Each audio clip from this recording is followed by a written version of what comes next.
Alright, so today we're going at the top G, the top dog, Big G, Andrew Tate. For every steak you don't eat, I'll eat 2. He's basically a kickboxing superstar. He bashes people very badly in the ring, and he thinks that because he is such a good kickboxer and world champion kickboxer, that anyone he is stronger than, he is correct in front of. So in any debate, if he can kick your he wins, basically. So no logic or anything else necessary. But if you haven't seen Andrew Tate, he's been all over TikTok. Seriously, this guy is everywhere. You can't get away from him. He's got an opinion on everything from like just random things to like more serious philosophical things like religion, and he does have an opinion on veganism. He's got quite sexist views. Do you know how I cook a steak as a real man? I instruct one of my 7 girlfriends. Me, now! You know, that's an understatement actually, just heavily sexist views. I think he's trying to be like shocking with it, like some shock tactics. He does have this like look on his face like he's not 100% serious, but kind of. Oh, Big Tate, Big Top G. I'm Top G. Don't snap kick my head off either, mate. I'm just responding to what you're saying about veganism because I think, like, look, I do think you got some inconsistencies there, and I do think if you knew a little more about it, maybe you would approach it differently, or maybe not. So what I thought I would do is just react to some of the Top G's videos on veganism. Let's go for it. Like if I meet someone and I like that person, and then they come along and go, oh, but I'm a vegetarian, it does make me like them less. As you can see, pretty logical already. Just for the fact that someone is a vegan, he won't like them. But the reason for that is because if you're a vegetarian or a vegan, you deny reality. You better have a very good reason for saying that, mate, because I went vegan because I actually became aware of reality and stopped falling for the propaganda, the marketing, the humane slaughter this, the humane farm this, and you need meat and it's good for you, and all of this stuff that the meat industry perpetuate to me. But mainly, it was the horror of what farming and killing animals actually entails. That's what I thought was not morally justified. In fact, it is meat eaters who are completely disconnected from reality and won't accept it. You have to understand that vegetarianism and veganism is not a reality. It's not a human condition. It's a religion. That's very interesting for you to say, Andrew Tate, that veganism is a religion, like something people would blindly follow without evidence. Veganism is an ideology, but it's based in evidence and moral consistency. It is simply the moral position against the exploitation and cruelty to non-human animals. That's what veganism is. All right? Humans are omnivores. We eat everything. We eat meat, we eat plants, we eat lots of different things. So his point is, humans are not vegetarians. In nature, we eat meat and we eat plants, and historically, traditionally, and evolution-wise, we ate whatever we could get our hands on. So we're omnivores. He's trying to say that we're natural omnivores. There's a few things here. Human beings also, throughout evolutionary history, have murdered each other. We have committed pillage and horrible acts of violence against each other. Now, if I was to say, well, I'm not a murderer, would you say that you're just not accepting reality? Human beings have always murdered each other? Would you apply it in that context, or are you just going to apply it in the context of killing and eating animals? The other thing is, human beings do not act like omnivores. Omnivores chase down their prey and they eat them still breathing in some cases, still blood pumping through their veins, just ripping off their faces. You know, we all know how carnivores and omnivores in nature eat. Human beings are more like necrovores. The animal's already been killed in a slaughterhouse and clinically packaged, completely disconnected from the animal from which it was torn, and people order someone else to cook it for them, like you do. Me, now! But let's keep going. So to say I'm a vegetarian isn't a reality because you're not a vegetarian. You believe in vegetarianism. You practice vegetarianism, but you are not a vegetarian. Veganism and vegetarianism are very different. Vegetarianism is just a diet that you don't eat meat. Veganism is a philosophy against the exploitation and cruelty to non-human animals. So just to get that straight, he's talking about vegetarianism. I'm gonna just conflate the two just for ease, but yeah. Because as a human, you're not a vegetarian. So that's the first thing. It's a religion. You know, we look more like plant eaters. Like, I don't want to get into this appeal to nature because it's going to suit me, but we do look like plant eaters. We don't have claws. We don't have fangs. And, you know, we sweat through our pores like other herbivores. It doesn't matter if we're naturally herbivore. What I care about is what is ethical and what is justified and what we ought to do as a society, and whether or not we need to eat meat to survive, and all of those things. We don't need to eat meat to survive. That's most important, so we're doing it for an unjustifiable reason. That is the pinnacle of the argument. Doesn't matter if we're naturally whatever. Doesn't matter. The fact is we can live without eating animals, so why are we doing this to them? And it's a religion which is fervently protected and defended and propagated as some kind of ethical life choice. It is an ethical life choice, so what's the problem, bruz? It's awfully pathetic to be a grown-up and judge your entire self-worth or to purport your personality based purely on what you do and don't put in your mouth. And that's how you want to let the world know you're an individual. Well, I don't put loads of in my mouth. I don't put in my mouth.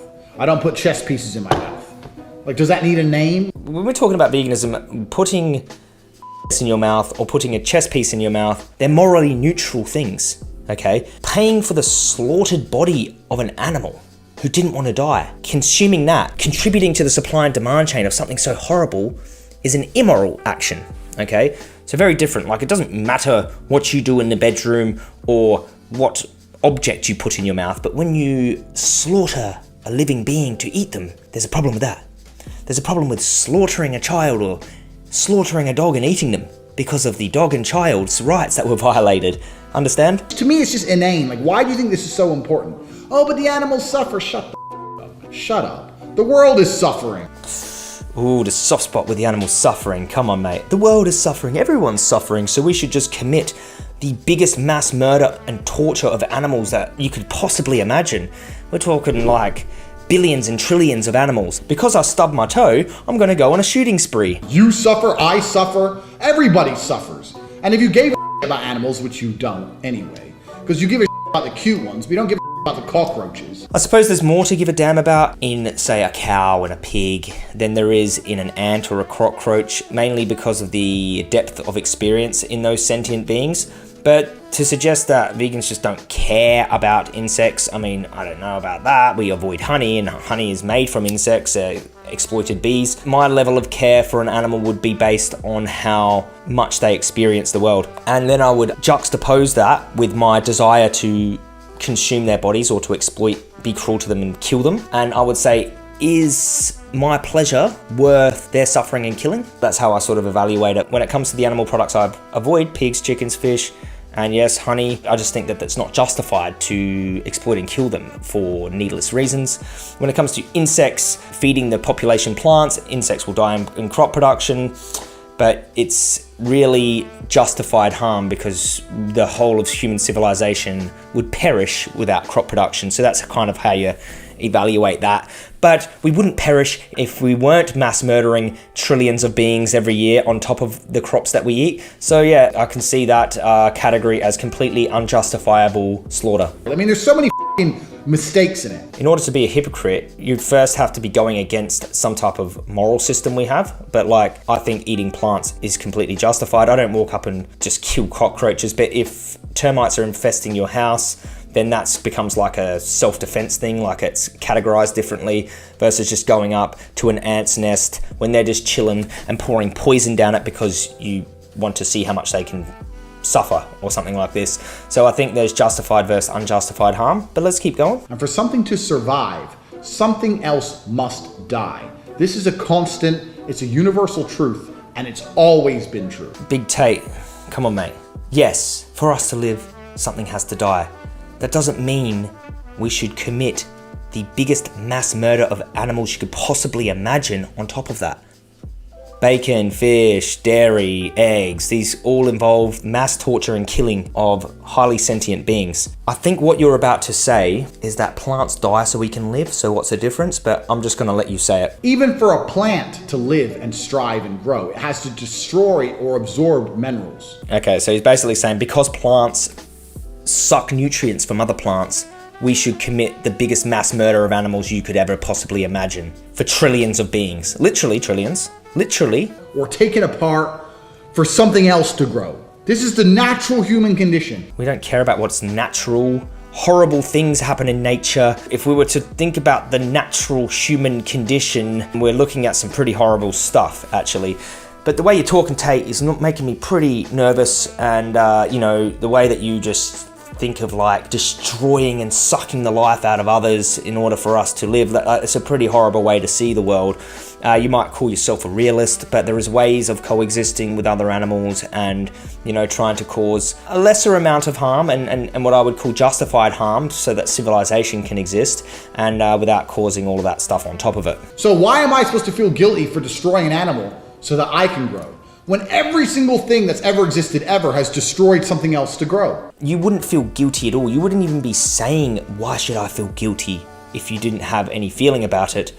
We know you care about animals. You've said you care about animals. I'm going to show everyone how much you care about animals. But the animal that you care about just looks different, is a different species. Now, what I want to do is apply all of your arguments you've said in this video to the animals that you love. So we got a dog walking up here, stray dog. Who's that? That's the Tates. He's got a machete. These bears or unsavory people. For bears or unsavory people, that looks like self-defense there for that machete. Cute stray dogs. Yeah, little tiny cute stray dogs. To be used on little tiny cute stray dogs, but what does Tate just go on to say? Come on, Tate. I'd never do that to a dog. Yeah, dogs are G. I like them. I'd never do that to a dog. Tate would never harm a dog with a machete. Tate, big G, top G. I think we saw the real you there. Bit of compassion. And we didn't see the facade that you espouse to others because, you know, you've been in self-defense situations. You got to put on the ego. You got to put on the front. I get it. Been there, mate. I've been there. And you're quite a tough dude. You could snap kick most people's heads off.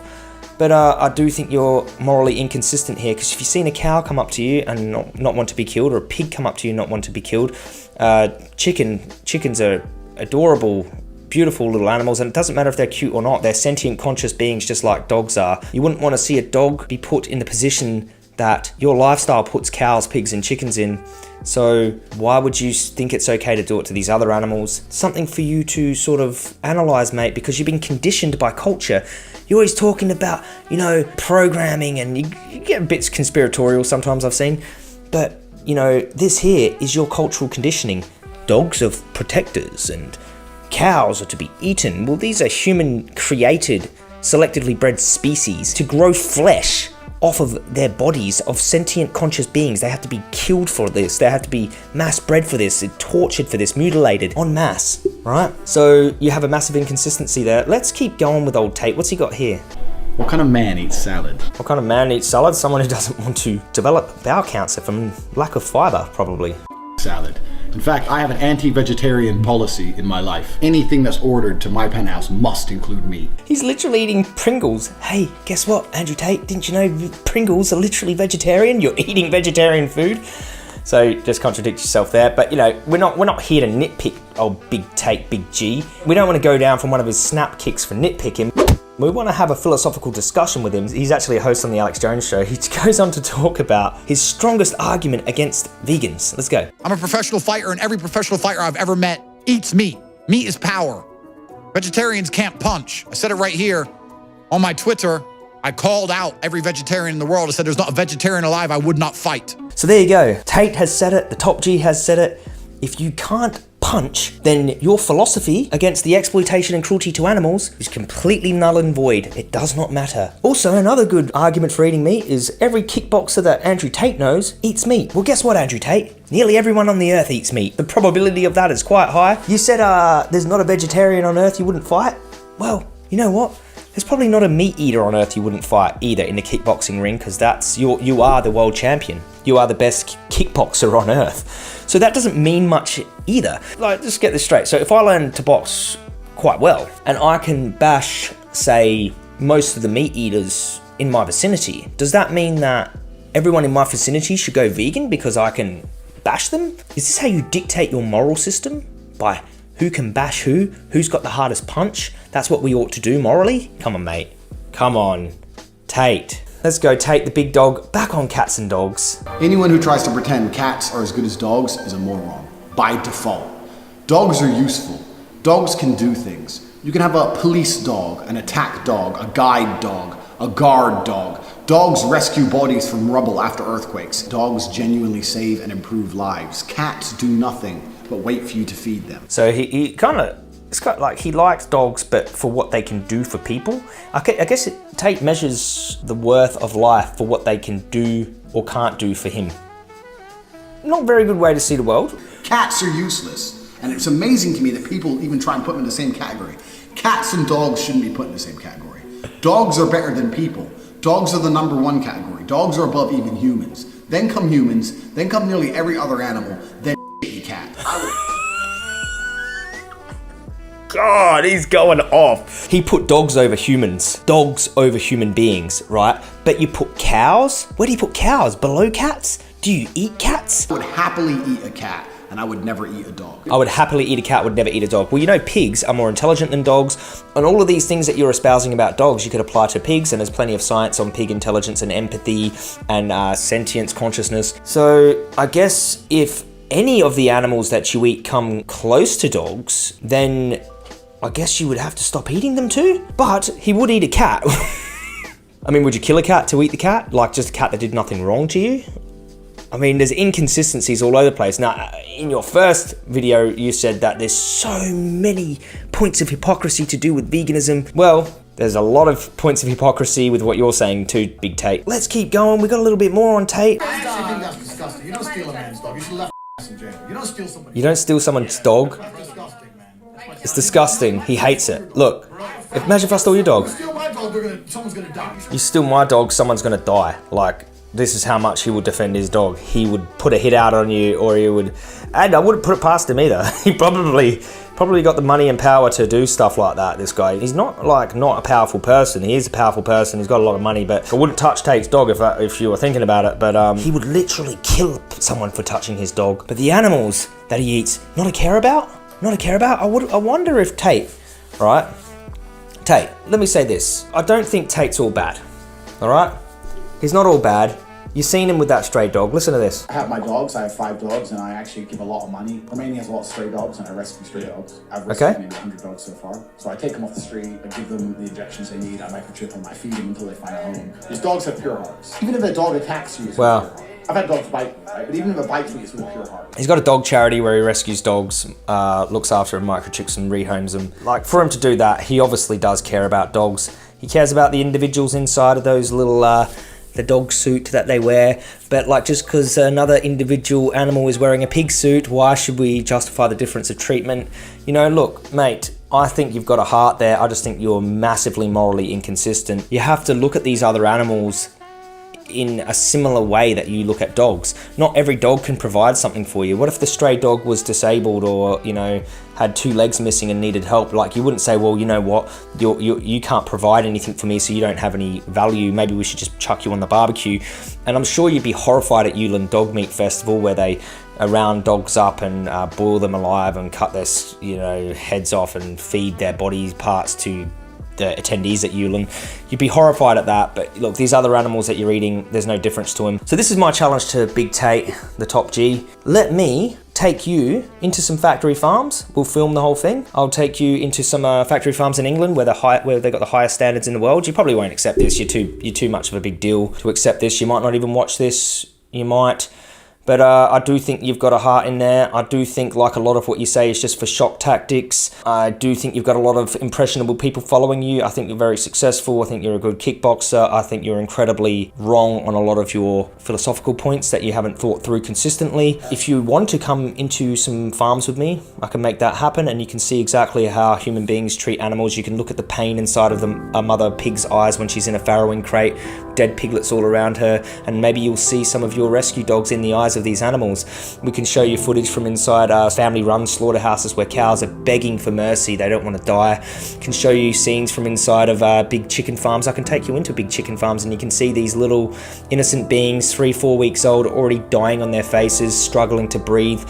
We can show you all these things, Tate, and then see if you change your mind about whether or not veganism is a moral system that is worth applying to your life or worth taking on yourself. So that is my response to the big top G, Andrew Tate. Mate, look, if you see me, maybe I'll walk up and shake your hand, but please no snap kicks. Maybe I'll take you for a vegan burger, and happy to take you into any of these farms to see any of these things. I think there's a heart in there because he does care a lot about dogs, and I've seen a glimpse of his real personality when that little stray dog walked up to him and he had the machete in his hand but patted the dog.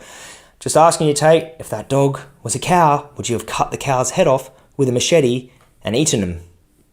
Alright guys, I'll see you in the next video. Peace.